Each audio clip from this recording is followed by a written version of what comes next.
بسم الله الرحمن الرحيم. عنوان هذه الحلقة: الزميلة الفاضلة أمنة الأميري. من الشخصيات الراقية التي تشرفت بالتعامل معها في جامعة الشارقة آمنة الأميري، ضابطة شؤون موظفين.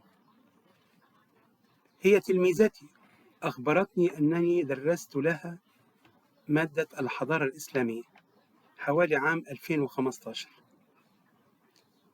نوعية مجتهدة وعلى خلق بشكل رائع للغاية، وتعمل بنشاط لافت للنظر والجميع يقدرها.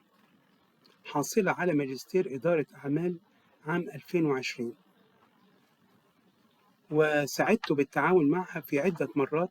تنجز العمل بسرعة وبإتقان، وفعلا بصورة الجميع شهد بذلك. فحرصت أن أخصص عنها حلقة على قناتي تقديرا لها.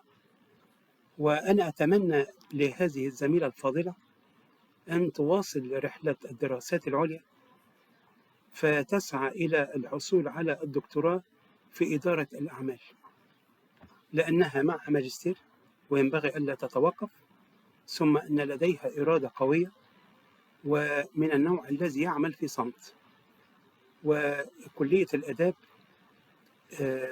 تشهد لهذه الزميلة الفاضلة بالنشاط الوافر، وأنها فعلا لا تؤخر أي طلبات إدارية، وهي تعمل في المبنى الرئيسي لجامعة الشارقة. فعبر هذا الفيديو القصير نوجه سلاما وتحية للزميلة الفاضلة أمنة الأميري، التي فعلا من الشخصيات الممتازة.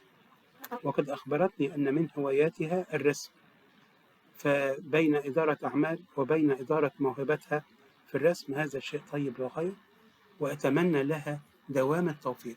شكرا جزيلا.